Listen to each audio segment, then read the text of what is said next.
Everyone, this is Dan, and this is Teenage Mutant Ninja Turtles, the Ultimate Collection, Volume 2. I know, it's been a while. I think it's been like 2 weeks or so since I put up an actual review. And I wanted to do TMNT for a couple of reasons. Number one, I was feeling kind of nostalgic for the Turtles. And two, because I've been kind of going over these collections, and this issue right here kind of caught my eye for a couple of reasons. It's Christmas themed, and we are done with Thanksgiving, so we're heading into the holidays, or I should say the Christmas holiday. I should to correct myself, right? And this issue, which I'm going to cover right now, which is Leonardo, Teenage Mutant Ninja Turtles, micro issue number 1. It is awesome. So typically this micro issue usually gets packaged together with a graphic novel, TMNT, The Return of Shredder. Typically is where you'll see this micro issue. And it is fantastic, and I've been like rereading this over and over again, and it's a perfect example of sequential art and storytelling at its finest. So when people talk about show don't tell and how to do, I guess, and I bitch about decompression a lot, but you technically can do decompression in a certain way as long as the story is still fulfilled, right? A lot of times I complain about writing and why people don't use all the other elements of a comic book, but to be fair, there are ways to execute it and pull it off as long as you fulfill the requirements of a story, right? This book does it.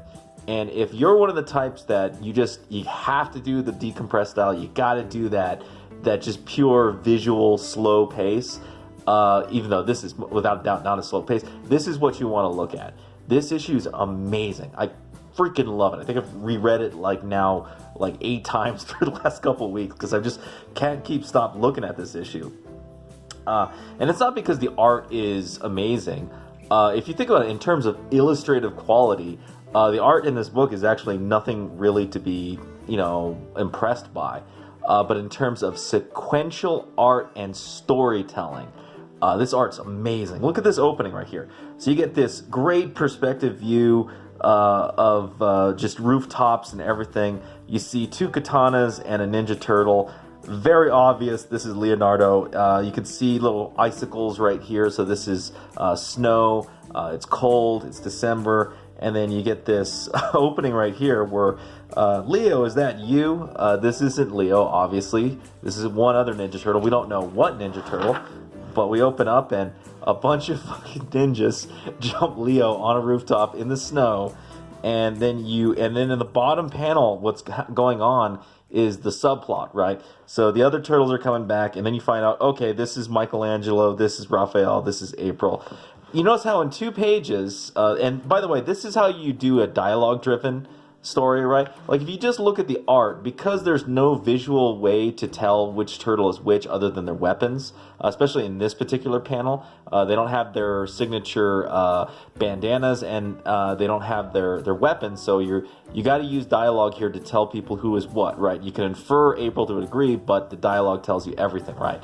Just if you kind of go back and you just keep rereading this Leonardo micro issue, it's like if you have to do decompression, this is the way to do it, right? Or I should say a visual-only style or heavily visual-only style of comic book, right? This is freaking awesome. And there's a lot of manga, very Frank Miller kind of feel in all of this. Frank Miller would probably put his caption boxes though for his noir kind of approach. But oh my god, so good. So freaking good. Look at this. Leo's got to fight all these dudes going on, getting his ass kicked. Meanwhile, all these guys are just having a Christmas ball, talking about Christmas and what they're going to do, presents and everything else. And Leo's jumping around New York, chasing these freaking ninjas. Look at these guys with their commas and their claws, dude. He's got a trident. This is so fucking cool. I've read this 8 times through this week, and I still look at it. I'm just God, this is such a cool issue. And all this while, it's like, it's almost like animation cutscenes as you're going through. But then you go here, and this is more of like comic strip style, right? It's such a cool fusion here. You have like, this is just straight out of a manga. It's so freaking great. And meanwhile, like, Leo's like trying to fight for his life, and all these guys are kind of just having a ball. Raph is like cutting up a tree. Michelangelo's cooking stuff. Donatello and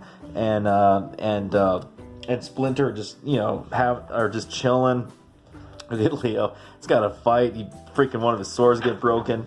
And all the while, I'm gonna jump ahead right here. I'm gushing too much about this issue, and I don't want to like super spoil it because the issue's totally worth. If you haven't had one of these collections or reread the original Teenage Mutant Ninja Turtles, you gotta read this one. It's freaking great, dude. I love how like the deflections right here, all the different angles he's going for. Oh my goodness. Oh, dude, look at this. Like, yeah, get ready to get wrecked, dude.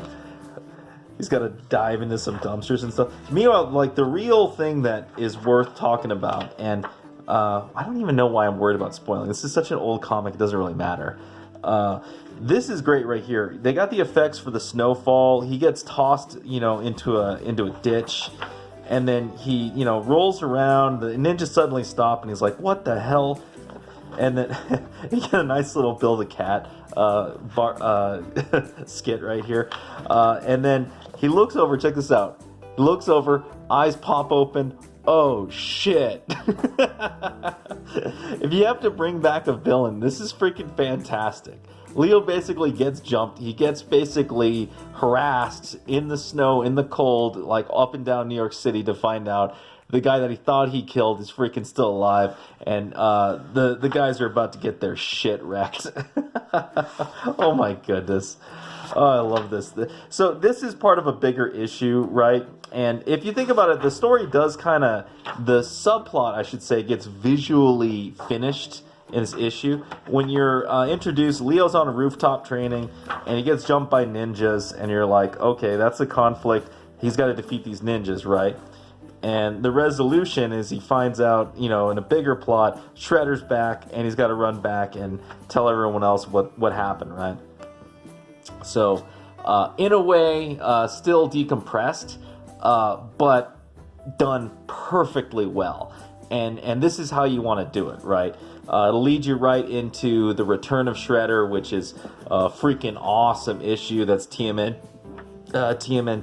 number 10 right here. And, oh man, yeah, I'm going to stop gushing about this issue. I just had so much fun with it. And it's an example of sort of the argument against what I've been saying in previous issues. You can, you know, live without the thought bubbles and live without, even though I think there is a thought bubble in here, live without the third-person narration. But man, dude, your visual storytelling has to be on point if you're going to do that. If it's not, and the visual and the art doesn't fully tell the story, then you're in trouble, and you can't really do that. And that's kind of the difference between a lot of modern stuff and what this old-ass classic accomplishes.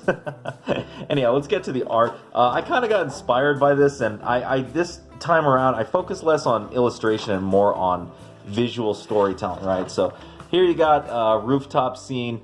You know, looking down from the top of a rooftop. Leo's about to get jumped by 4 ninjas.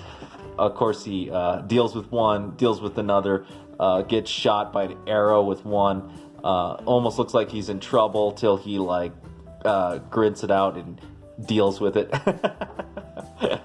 Overall, if you think about it, like, in terms of illustration, this sucks.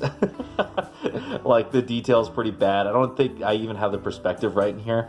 But honestly, I had such a lot of fun doing this, just because I think at the end of it, I felt like I had like a good fight scene, to a degree, or something that felt like a good fight scene.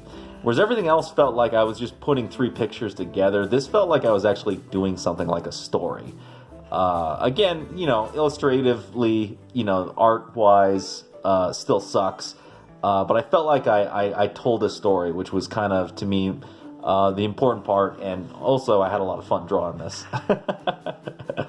Anyhow, guys, that's the review. Let me know what you think. If you like this review, leave it down or hit the thumbs up. Subscribe if you haven't subscribed. Hit the bell for notifications. You got any comments about the Leonardo micro issue or TMNT, the original comics from the 80s, or my art? Leave it down below, and I will see you next time.